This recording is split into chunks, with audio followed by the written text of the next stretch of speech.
there are reports of gang violence and unprovoked attacks that are skyrocketing in Democratic-run cities. Chicago police report homicides jumped by more than 50% in 2020 compared to the same time last year. What do you believe is fueling this rise in crime right now?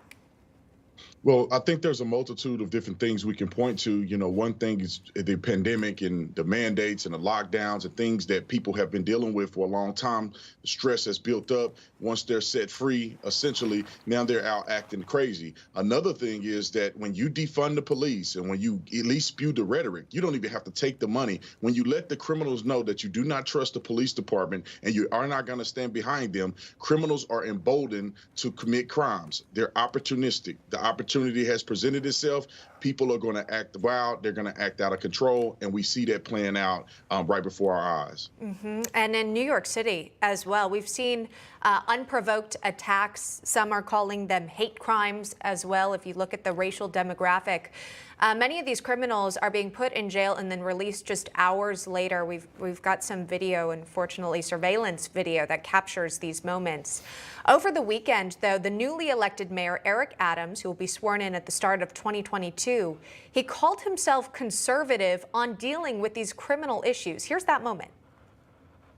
I'm conservative on public safety, and I'm clear that when you see 13-year-old children in our schools stabbed in the libraries, a woman was shot while walking down the block with her baby in a carriage.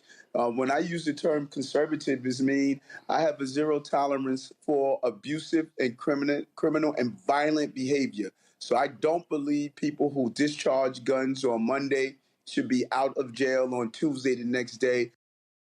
You know, he comes from a police background as well, former police captain. He said he, although a Democrat, does not want to defund the police. Do you think this could give hope to things turning around in the Big Apple when it comes to reducing criminal activity?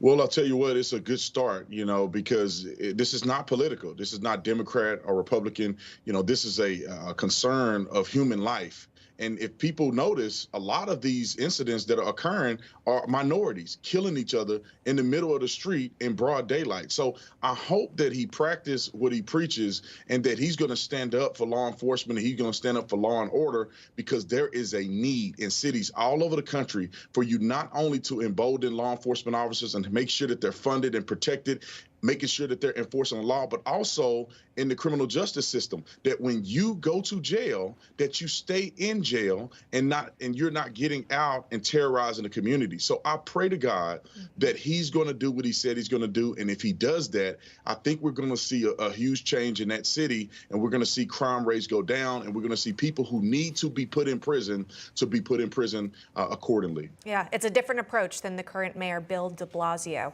Brandon Tatum joining us on the program. Thank you, Brandon. We appreciate the time. Hey, I'm Rob Finnerty. Thanks for watching. If you enjoyed this video, please join the conversation in the comments below. Don't forget to subscribe, too. Hit the bell icon to be alerted to breaking news. And remember, there's a whole lot more on Newsmax TV, America's fastest growing cable news network. Newsmax TV, where real news for real people.